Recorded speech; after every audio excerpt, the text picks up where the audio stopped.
Welcome to our tribute suite. Great to have you here. Thank you for having me. And after seeing this film, my first reaction seeing you on the screen, which took me a couple minutes to realize it was even you. Yeah.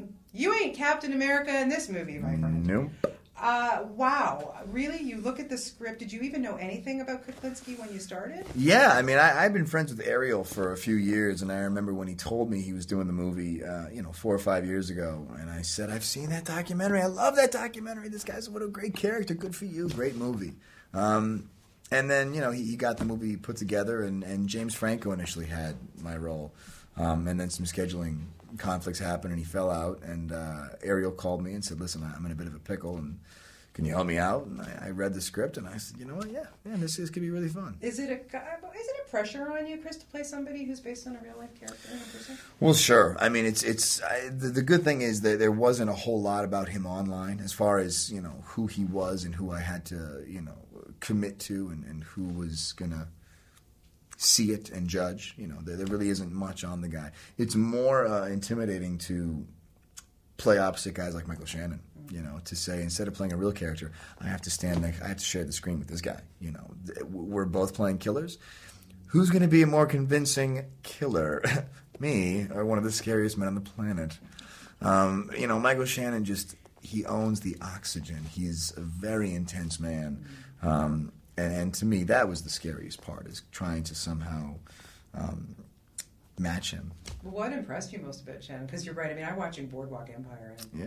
I mean, everything he does. Everything he does is he can just do nothing, and I watch it. I'm interested. The thing about Michael is his commitment. He's uncompromising. When he comes to set, he's there to work. He's not joking around and laughing in between takes. He's in a certain zone. He's in a certain headspace, and he's there until you wrap. Once you wrap, he's the nicest guy in the world. Cupcake. You can go to dinner and laugh it up. But when he's on set, he's there to work. And it really is it's inspiring as an actor to say, yes, look what this guy's doing. That's what it should be. I mean, if we're running short on time, he will not be rushed. If we don't have time, we'll do it tomorrow. We're not just going to squeeze this in. He really has a certain commitment that just kind of breeds allegiance. How'd you like your look? It's fun, right? I mean, that was another beauty of there really wasn't much online about how he looked, so we kind of had some freedom, and Ariel and I had some fun. And working in an ice cream truck, that's got to be fun. Is that like a long time ambition of yours to be an ice cream man? Yeah, it was maybe not that, maybe not with like bodies in the cooler, but it was fun to kind of get comfortable in that space. To spend a few days just moving around the truck and just kind of making the truck your second home. It's a strange environment. I was going to ask you, how do you learn to drive one of those things? Yeah. Oh God, it was such a hog. It was so terrible.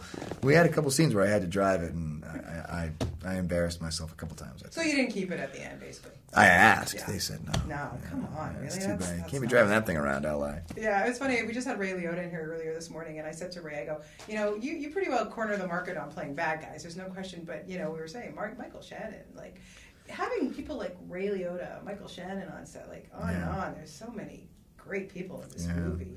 Wow. Yeah. Well, that's why I jumped on board. I kind of jumped on board in the 11th hour, and it's always intimidating to jump on board without having enough prep time. But you see the cast, and you think, how can I say no to this? And Winona. Yeah, isn't she great? Yeah. And she doesn't age. No. She looks like the same she did 20 years ago. She really does. Yeah. Like I was looking at her and I'm going, no, this is not right. Yeah, time machine or something going on here. It's got to be fun for you, Chris, to be able to go from these. I know we've talked about this before, but the big, huge blockbusters. I mean, God, the Avengers, holy mackerel, and Captain America, like the money that pulls in, and and that kind of stuff. But then yet you are able to also do what you really love and go and do these independent films, and your passion has to be there. What's that like for you as an actor, to be able to have that flexibility? Well, God, it's invaluable. I'm not. I've been pretty candid in the past. I'm not a huge fan of the studio movies. Just giant. From soup to nuts. The process of making the movies is very tedious, and sometimes the final product becomes, the original vision becomes kind of homogenized, and then the promoting process is a real chore, and it just, the whole process isn't, I much prefer these smaller films. They're just kind of more my speed. So you do these giant movies, and luckily, thank God, these movies were good, the big studio movies, because they're not always. They came out so well, I couldn't be more lucky.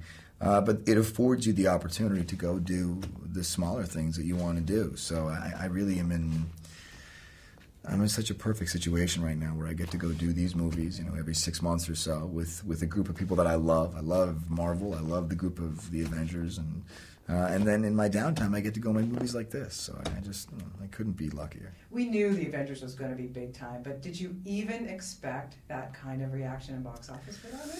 No, God, no. I mean, I go into every movie thinking it's going to be the worst thing in the world. You hope it's going to be great, but the fact is, if it was easier to do, there'd be more good movies. But making a movie is a giant collaboration of all these creative people, all these cooks in the kitchen, and it's unfortunate but true. Often when I go to the movies, you leave disappointed. It's just like, meh. Most times the best movies I see are at festivals like this. You go to a big blockbuster summer movie, what are the chances of you walking out disappointed? Pretty good, in my opinion. And so when you jump on board to a giant studio film, you think, what are our chances? What are the chances that this is going to come out good? And it's unfortunately slim. So the fact that it came out the way it did, that Joss Whedon. God, Joss Whedon. Thank God for Joss Whedon. He's amazing. He's so good. He has a film in the festival now, Much Ado About Nothing. Yeah, I just saw. I mean, it's him, man. It's him. Without that guy, these things don't work. So I owe that guy everything. But you know what? It's a good group of people in that movie too. Like you look at somebody like Chris Hemsworth, who's a doll. Mark Ruffalo, who's a good guy. Like you really look at the cast that he put together, and yes, you're all playing these amazing superheroes that all the teens and everybody are like, yay, I love the Hulk, Captain America. But when you look at it, you're all good, really good, nice people in that movie. Like seriously. It's all a facade. We're Nazis. Don't tell anybody. That's what I thought. Okay, the truth comes out. So how do you do it, Chris? Like you got to be really pumped up to play, Captain America. I'm dreading it. This is what I keep thinking. We start Cap 2 in March, so come January I have to get back in that routine, and all I'm thinking about is the future movies. Like, God, how am I going to keep getting big? It's such a chore. I hate to admit it, but it's not easy. It's months and months of just lifting heavy stuff and not looking forward to it. But, it's worth it because I am happy with the movies and I do love the characters. So come January, my life is going to be different. Back in the gym. Back in the gym. Getting 8 hours. I mean, it's such a commitment. It really is top to bottom. It's not just lifting. Sleep is so important. Sleep is so, your diet is important. It's a complete commitment, and so it's a chore. But what am I saying? It's good problems. Good problems to have. Yeah, what am I seriously. saying? Oh, it's just so difficult. I'd much rather be in the coal mines. If you need a Mrs. America, what I'm there for dick. you. You look back at your career, man. Like I say, you're mixing it up. You did so many great things. What was it for you, Chris? That was the defining role that basically changed your life. I guess Captain America. I mean, I might have said Johnny Storm, Fantastic Four. That was kind of the first time I had it was a big studio movie, and I think after that movie, I got there's tiers to your career. There's stepping stones, and I think that was the first stepping stone that allowed me to be in another arena of on studios lists. So I guess on an industry scale, I'd say Fantastic Four. I'd say on a more public scale, probably Captain America. I was your co-star in Fantastic Four. And you nailed it. I was like a reporter. Blink and you miss me, but I was there. I was on set for that in Vancouver. We shot that. Yeah. Coming up next, now you also have something with Alison Pill, I understand? Yes, yeah. Snowpiercer. Snowpiercer is it's Alison Pill, it's Ed Harris, and Tilda Swinton, and Octavia Spencer. And it's a really interesting movie. It's very different. Very different, but I think it's going to be fantastic. Can you tell me a little bit about it? Sure. It takes place in the future. It's kind of a heightened reality. All of society lives on a train. The world is frozen over, and it's kind of like an allegory for social structures where the poorest people are in the back of the train, and as you move forward in the train, classes increase, and there's a revolution, a revolt from the people in the back of the train to the front of the train.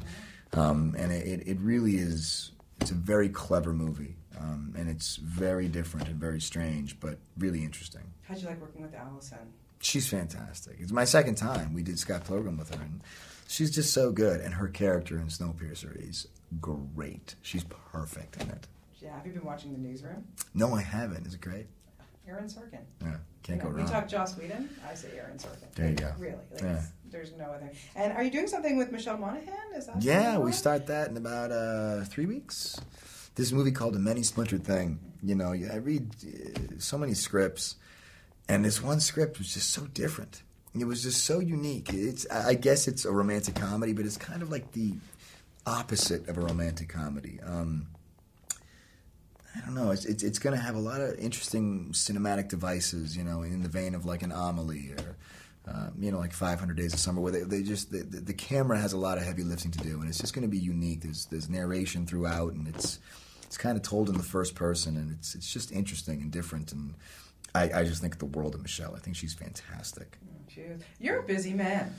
I guess. When do you have time to do Chris Evans stuff? Like, you'd be surprised. I'm pretty lazy. I got a lot of downtime. You are not lazy. You'd be surprised.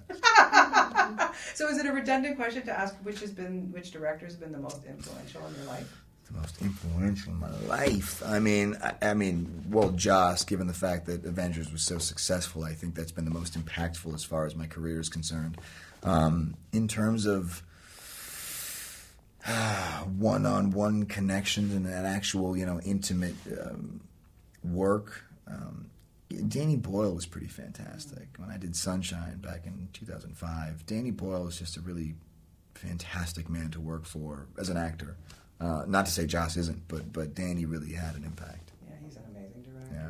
Well, you know, congratulations to you on everything. We are so psyched to see, you know, everything, but of course, more Captain America, more Avengers, everything. I mean, you can't get enough of those guys. It's so much fun to watch it. Thank you. And we have a lovely parting gift for you. Look at this. Am I getting luggage? You do. Am I getting luggage? I'll take it. I need it. Can never go wrong with luggage.